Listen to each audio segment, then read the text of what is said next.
The nanny grabbed a hamburger and desperately shoved it into the boy's mouth. The boy cried as he apologized to the nanny. Damn it! I'm never going to be with the nanny again. The nanny viciously humiliated the boy. You love tattling. That's why your mom doesn't want you anymore. It turned out that the boy had complained to his father yesterday that the nanny didn't make him a hamburger, and today the nanny was taking revenge on him for it. If you don't listen to me, I'll make you suffer. As soon as she finished speaking, a glass suddenly flew over and smashed down. A woman leapt onto the table and kicked the vicious nanny to the ground. The woman was the family's bodyguard, named Daxi. Are you okay? Big brother, help me! Daxi saw that Yuebao had wet his pants, urine trickling down the leg of the stool and dripping onto the floor. His anger flared up, and his fists clenched so tightly they cracked. But the nanny remained arrogant. Do you believe me? I'll make sure you can't stay in the Huang family. So what will happen next? Do you want me to tell you myself? Daxi punched her directly. Get up! How dare you fight back? The nanny's head was pressed down onto the table. Daxi grabbed a hamburger and stuffed it into her mouth. You're fake soda, but I'm the real king of hell. The nanny didn't dare talk back anymore, but Daxi wasn't about to let her off. He lined up 20 hamburgers on the floor. You eat every single one of these! The nanny finally realized she had provoked the real king of hell. She knelt on the ground and begged for mercy. I will die now! Daxi shot back at her. You, an adult, can't finish them, yet you made a child eat them? The nanny quickly admitted her mistake. I was just trying to scare him. I was afraid he'd complain to Mr. Chen. Daxi didn't care about any of that. Whoever made a mistake had to make up for it, or else he wouldn't be responsible for how hard his fists landed. Seeing this, the nanny hurriedly stuffed the burger into her mouth. Daxi comforted Yuebao. As long as I'm here, no one will be able to bully you anymore. Just then, the child's father, Mr. Chen, came home. 6 years ago, he was injured by a bomb abroad, which left both his legs disabled, and he has been in a wheelchair ever since. The child's mother also left him. The nanny, as if grabbing onto a lifeline, hurriedly complained to Mr. Chen. Mr. Chen, help me! This little brat is trying to kill me! The nanny had worked for the Chen family for over 30 years, and she didn't believe that a newly arrived bodyguard could replace the trust she had built in Mr. Chen's heart. Daxi, you're causing trouble again. But to everyone's surprise, Daxi wasn't afraid at all. She picked up a dinner knife and instantly stabbed it between the nanny's index and middle fingers, nearly cutting her hand. No one is leaving until you finish all of this. Not even if the King of Heaven himself shows up. Mr. Chen was furious too. He was just about to say something when a second dinner knife flew and landed at his feet. Daxi wasn't afraid of Mr. Chen at all. Eat it!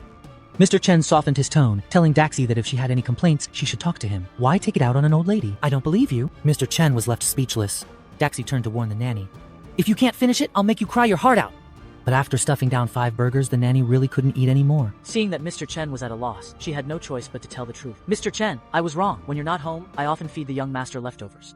What did you say? The nanny revealed her true intention. I'm responsible for spending 100 yuan a day on the young master's meals. Mr. Chen felt deeply regretful, realizing he had just blamed the wrong person. But then he suddenly asked Daxi to pretend to be Yuebao's mother. What? Mr. Chen explained, looking a bit awkward. For this kindergarten anniversary celebration, please play Xiao Yue's mother.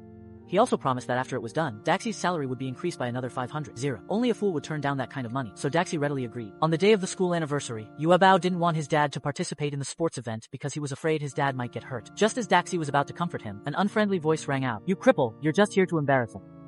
Yuebao quickly explained to Daxi, that's my third uncle. He's the villain, right? The man was the third young master of the Huangfu family, also known as third brother to President Chen. In order to fight for the inheritance of the Huangfu family's hundreds of billions, he had caused President Chen plenty of trouble, and the son he raised was a real troublemaker too. Get lost! Champion who can handle people comes to our house every day. The third young master pretended to scold the troublemaker sternly. How many times have I told you, don't get involved with PPQ? President Chen's confidence was shaken, and he decided not to embarrass his son any further. So he was about to head home immediately. Daxi said that as long as he was around, it was still uncertain who would end up being embarrassed. Yuebao put their hands together and said, Daddy, you have to trust Big Brother. The event for this competition was the 3-legged race. The third young master's sycophants mocked President Chen. Referee, you can't use tools in a 3-legged race, right? Another sycophant chimed in. A wheelchair counts as a non-motorized vehicle, so it shouldn't be allowed on the track, right? Daxi ignored them. After the race started, she calmly put on her headband, then walked over to President Chen, bent down, and gestured to him. Get on. What are you doing? I'm gonna carry you on my back. President Chen's eyes widened in shock. This was way too embarrassing. He would rather be mocked for being a cripple than be carried by a woman. Daxi impatiently threatened him. If you don't let me carry you, I'll just knock you out and haul you away. President Chen had no choice but to give in, and just at that moment, the sycophants deliberately fell over, making way for third young master and his family. At this moment, one of President Chen's feet was tied to Daxi's ankle. Amid third young master's shock and confusion, Daxi carried both a grown man and a child on her back, her feet moving as if she were riding on wheels of fire. To the astonishment of the audience, she quickly overtook third young master's family, crossed the finish line, and won first place. This also made President Chen develop a fondness for Daxi. He hadn't laughed like this in a long time.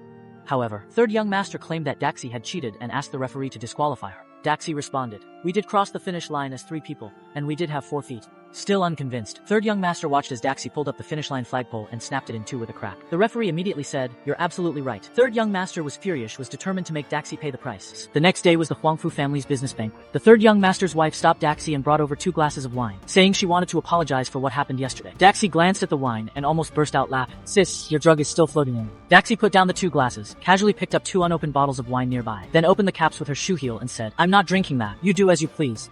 But as soon as Daxi turned her head suddenly felt heavy. There was no way to guard against it. Even the unopened wine had been drugged. Yubao looked anxious and said he was going to find Daddy to save her. President Chen arrived quickly, but he walked over on his own. It turned out he had just been pretending to be lame. 6 years ago, the third young master killed his eldest and second brothers for the inheritance of the Huangfu family. Then he tricked the youngest brother, President Chen, by saying there were clues about the deaths of the eldest and second brothers in the Middle East. As a result, he encountered Daxi, a special agent who had been drugged. Daxi mistook it for an antidote, took out a gold bar, and bought his first time. At that time, because Daxi's face was dirty and his vision was blurry, neither of them clearly saw what the other looked like. Then an explosion occurred. Daxi was injured, fell into a coma, and later gave birth to a child, Yue Bao. Afterwards, Daxi fell into a coma again. When the hospital couldn't treat him, he was transferred to another hospital, and President Chen lost track of him from then on. All these years, he has been searching for the child's mother. As for Daxi, after waking up, the doctor told her that she had given birth to a son, but her son had been taken away by his biological father. In order to find her son, Daxi could only work as a bodyguard to earn money. Now, to prevent third young master from going too far, President Chen has been pretending to be lame. At this moment, he suddenly picked up Daxi, and Daxi also remembered what happened 6 years ago. "You did well last time, so I'll use you again this time," she said. President Chen, completely bewildered, once again became the antidote, not realizing that all of this was part of third young master's scheme, which he had discovered through surveillance. This youngest brother had been deceiving Daxi all along. After coming to her senses, Daxi felt a bit shy and was rather indifferent to President Chen along the way. But just then, a car suddenly rushed toward them from ahead, deliberately crashing into them. Afterwards, the 3 of them woke up in a warehouse. President Chen signaled for Daxi to help him up, but Daxi exposed his lie, saying that when she woke up and saw there was no wheelchair in the room, she realized that his leg had been fine all along. Just as the 2 were discussing how to get out, the third young master spoke to his younger brother through the video intercom at the door, saying, "So you've been fooling me into thinking you needed a wheelchair all this time? There's deadly poison gas hanging on the wall. Just 1 dose of it is enough to kill everyone in a truckload. And all the doors and windows of the warehouse are locked tight. You 2 can just wait to die." With that, the call was cut off. President Chen was filled with regret, blaming himself for his momentary carelessness that provoked the third young master's murderous intent, and feeling that he had let Daxi down. At this moment, Daxi clenched his fist and punched a big hole in the shutter door. Mr. Chen said that there was no time now. The poison gas would leak out soon, and he would be seen even if a hole was punched. He hadn't finished speaking yet. Daxi actually tore the rolling shutter door in half. "What is it? Let's talk outside."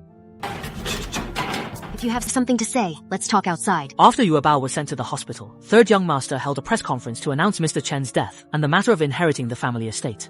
After seeing this, Daxi decided to help Mr. Chen turn the situation around against all odds. But the 2 of them had no evidence, so they had no way to fight back. However, Daxi had a good idea. At the press conference, third young master and his wife put on a show of fake sympathy, pretending to be heartbroken over the loss of his younger brother. But just at that moment, Mr. Chen's voice suddenly appeared. "Come and taste my third brother's true intentions." Who's speaking?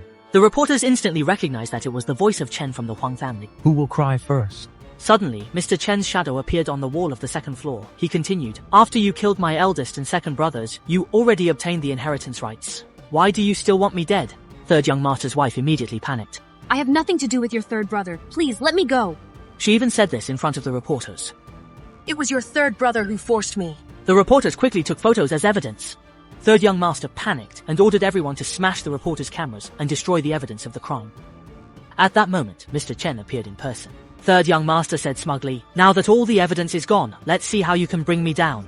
Right after, Daxi appeared and said he had recorded the evidence on his phone. Third young master snatched the phone and stomped on it several times, only to realize that Daxi wasn't recording a video, he was live streaming. His crimes had already been seen by many netizens. Just then, the sound of police sirens blared outside. In a fit of rage, third young master grabbed a dagger from one of his men and lunged at Daxi, but his wife threw her arms around Daxi to protect him. At this critical moment, President Chen suddenly rushed over and took the blow for Daxi. You used to protect me. This time, let me protect you. At that moment, Daxi realized he had fallen in love with him. Fortunately, the ambulance arrived in time and President Chen's life was saved. However, after President Chen woke up, his assistant suddenly burst in and said he had found the child's mother. He was excited and wanted to reveal the truth, but President Chen said that he had fallen in love with Daxi and would no longer look for the child's mother. Then he asked his assistant to hand him the phone so he could personally call the child's mother and explain everything. But as soon as the call went through, Daxi's phone started ringing. When he answered, he realized there was an echo of his own voice. Seeing that the call was made to Daxi, the assistant could finally speak up. Actually, Daxi is the lady of the house. Daxi immediately got angry. Why didn't you say so earlier? President Chen pulled her into his arms. It turns out, after all the twists and turns, happiness was right in front of them. So the person who pushed me down 6 years ago was you. The third young master and his wife were brought to justice and spent their lives in